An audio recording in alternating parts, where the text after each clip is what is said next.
So you want to own an airport. Sounds like the perfect business, right? A plane lands, somebody pays you. A car enters the parking lot, somebody pays you.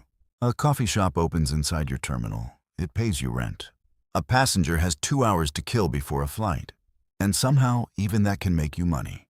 Best of all, nobody can simply build another major airport across the street and steal your customers. It sounds almost impossible to lose. Except one airport in Spain cost roughly 1 billion euros to build and was eventually sold for about 56 million. Sydney Airport was valued at roughly 32 billion Australian dollars. And at Heathrow, a single pair of takeoff and landing slots reportedly changed hands for 75 million US dollars. One airport destroys almost all its value. Another is worth tens of billions. And 2 times on a timetable can be worth more than some entire airports. So what is actually going on here? Because airports do not make money the way most people think they do. The runway is only the beginning. The real business starts with what the runway forces millions of people to do next. Here is the first strange part. Even if you own an airport, you may not own it in the normal sense. More than 850 airports across more than 90 countries now involve private investors. But sometimes the government still owns the actual asset, while a private company gets the right to operate it for decades. Sydney Airport, for example, was leased for 99 years. And even when you control the terminal, parking lots, shops, and surrounding property, you still cannot do whatever you want. Governments decide safety rules. Regulators decide what must be upgraded. Security requirements can change. Expansion can be blocked. And in some airports, even the amount you charge airlines is controlled. Imagine owning the only bridge into a city, except somebody else can tell you what the toll is allowed to be. That is basically the contradiction. You have something people desperately need, but you cannot always squeeze the obvious customer as hard as you might expect. So airport owners had to become much more creative about where the money comes from. Before we get to that money, look at what you have to build. Denver International Airport covers roughly 138 square kilometers. It has 6 runways, handled more than 82 million passengers in 2025, and has enough land to potentially double to 12 runways in the future. So forget the image of a runway with a terminal beside it. A major airport is closer to a small city. It needs roads, power, backup power, fire crews, security, baggage systems, parking garages, taxiways, terminals, shops, restaurants, fuel systems, and thousands of people keeping it alive every hour of the day. Heathrow's latest expansion plans make the scale even clearer. The proposed new runway and related airfield work comes to roughly £21 billion. New terminal capacity adds around £12 billion. Modernizing the existing airport adds roughly another £15 billion. Altogether, you are approaching £49 billion. And here is the painful part. You can spend all of that money before the first extra passenger buys a single coffee. Berlin found out what that feels like. Berlin-Brandenburg Airport was supposed to open in 2011. It finally opened in 2020, 9 years late. The original budget was roughly 2 billion euros. The final cost reached around 7 billion, and the reasons became almost absurd. The smoke extraction system had serious problems. Wiring and documentation caused trouble. Some cabling was difficult to inspect. Escalators were incorrectly dimensioned. Automatic doors malfunctioned.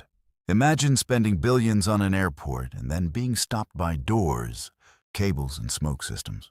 But the real damage was not just embarrassment. Every extra month meant more bills while passengers were still paying you. Nothing. Interest, contractors, testing, maintenance, staff. Then, after waiting almost a decade, the airport finally opened in 2020, just as global aviation collapsed. That is the nasty thing about airports.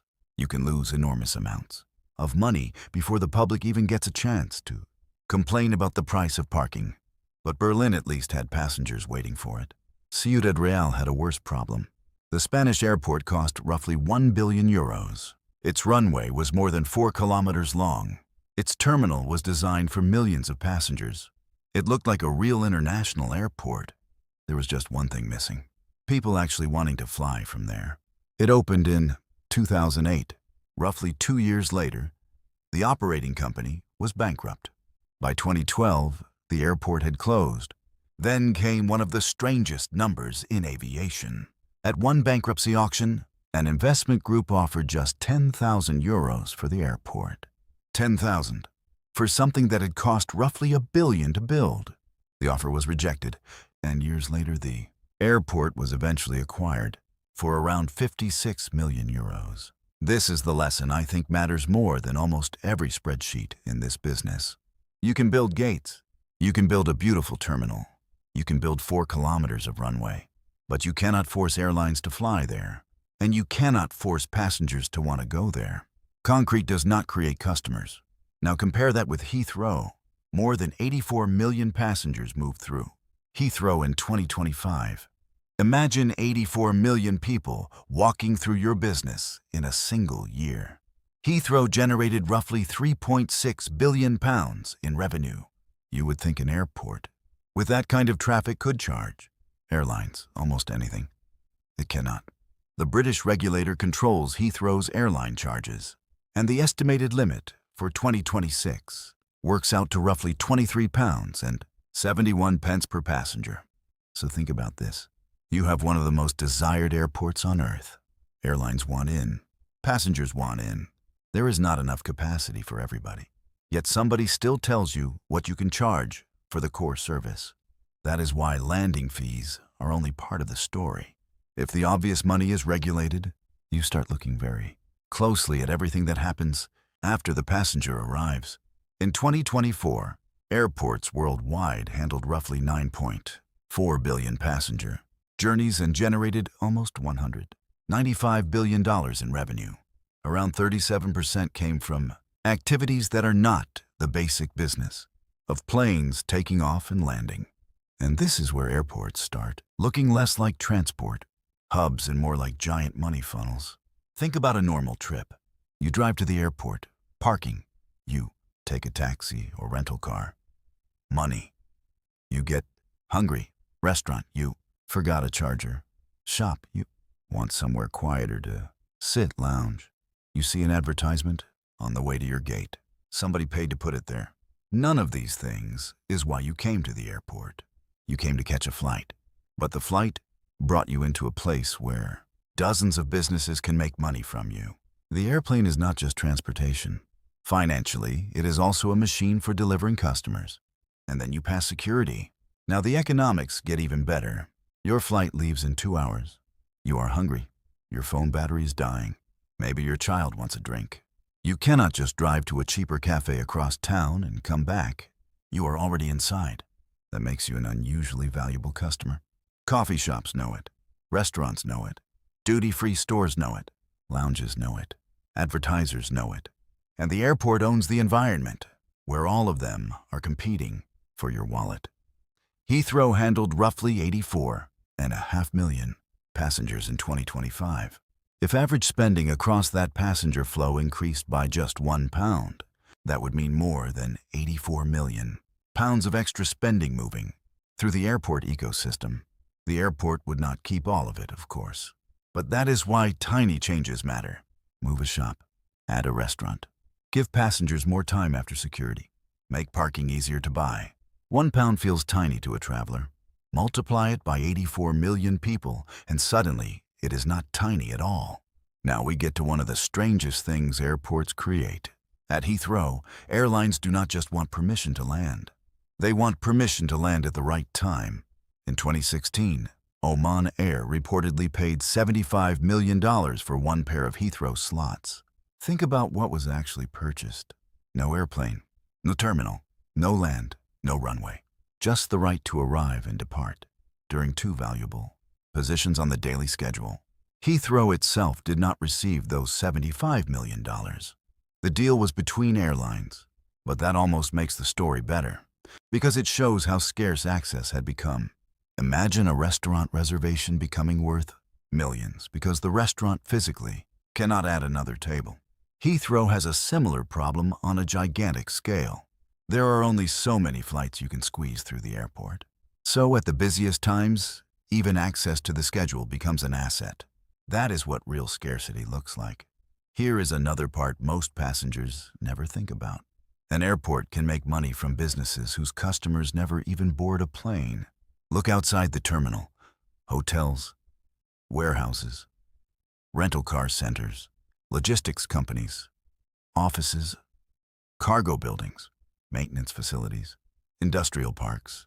All of them want one thing: to be close to the airport. Denver has more than 16,000 acres of non-aviation land available for compatible development. Heathrow handled more than 1.5 million tons of cargo in 2025, representing goods worth almost 293 billion pounds.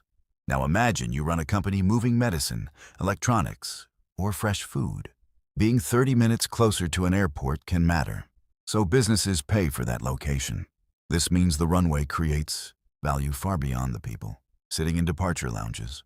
A successful airport can slowly turn the land around it into an entire commercial district, and suddenly the empty-looking fields beside the runway start looking a lot more valuable. At this point, the business sounds almost unbeatable. Parking, shops, food, hotels, cargo, property, millions of passengers. So why do so many airports lose money? Because the bills do not care how many customers showed up today. Airports Council International has estimated that roughly 68% of airports operate at a net loss, and about 97% of loss-making airports handle fewer than 1 million passengers a year. A small airport still needs runway inspections, fire crews, security, lighting, power, maintenance, staff, use. We cannot tell emergency services to come back next month because Tuesday was quiet. That means a tiny airport may have many of the costs of a much larger airport, but only a fraction of the passengers paying into the system. This is the brutal scale problem. When traffic is low, every passenger is helping you keep the lights on. When traffic becomes huge, the lights were already on anyway. That is when the economics can suddenly become much more attractive. 2020 showed what happens when that system breaks. Airports expected passengers. The passengers disappeared. Airports Council International estimated that more than $129 billion of expected airport revenue vanished. Compared with the pre-pandemic forecast, roughly 2/3 of expected revenue was gone. But 2/3 of the airport did not vanish. The runway was still there. Debt payments were still there. Security systems were still there. Fire crews were still needed. Power bills still arrived. Buildings still needed maintenance. Imagine owning a giant shopping mall where almost every customer disappears overnight, except you are legally required to keep huge parts of the mall operating anyway. That is why airports can look incredibly safe right up until traffic collapses. The same fixed costs that make extra passengers so profitable in a good year become a trap when those passengers disappear. There is another strange flip that happens as an airport grows. Imagine a small regional airport trying to convince an airline to start flying there. The airport needs that airline. Without the route, there are fewer passengers, fewer people parking, fewer coffees sold, fewer shops willing to rent space. The airline has leverage. Now move to Heathrow. More than 84 million passengers pass through it in 1 year. Airlines cannot casually ignore London. They want those passengers. They want the connections. They want the valuable departure times. Suddenly, the relationship starts to reverse. The small airport asks, "Will you please bring us passengers?" The giant airport can effectively ask, "How badly do you want access to ours?" That is why two airports can both have runways, terminals, and control towers while being completely different businesses. The real advantage is not concrete. It is having so much demand, concentrated in one place that other companies cannot afford to ignore you. ANA shows what the successful version can look like. In 2025, its airport network handled roughly 385 million passengers. Total revenue reached about 6.4 billion euros. Net profit was more than 2.1 billion euros. And almost 2 billion euros came from the commercial side of the business. But here is the number I find more interesting. Commercial revenue grew by about 11%, while aeronautical revenue grew by roughly 4.9%. In other words, the side built around what passengers do after they arrive, was growing more than twice as fast as the traditional aviation side. Think about what that means at this scale. You do not necessarily need twice as many airplanes to dramatically increase the value of the business. Sometimes you just need the hundreds of millions of people already walking through your airports to spend a little more, park differently, use more services, or support more valuable commercial space. Now Sydney makes more sense. The Australian government leased Sydney Airport for 99 years in 2002. Roughly 20 years later, an investor group acquired it at an enterprise value of around 32 billion Australian dollars. 32 billion for one airport sounds ridiculous if you think they were buying runways and terminal buildings. They were not.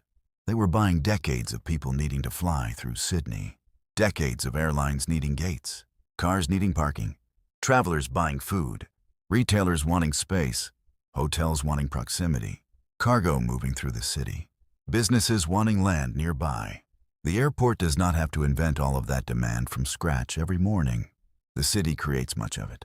That is what makes the right airport so valuable. People need the city, airlines need the passengers, and both of them keep coming back to the same piece of infrastructure. So what does an airport actually sell? It sells a lot more than flights. Ciudad Real proves that a runway without demand can be almost worthless. Berlin proves that even before passengers arrive, time can burn billions. Heathrow proves that when too many people want the same access, even a position on the timetable can be worth $75 million. The shops and restaurants prove that waiting can be turned into money. The warehouses and hotels prove that even land beside the runway can become part of the business. And Ina and Sydney show what happens when all of those pieces work at enormous scale. That is why the airport business looks so strange from the outside. The plane gets all the attention, but financially, the plane is often just the thing that brings everyone together. The real asset is the flow of people, businesses, cars, cargo, and money that becomes difficult to avoid.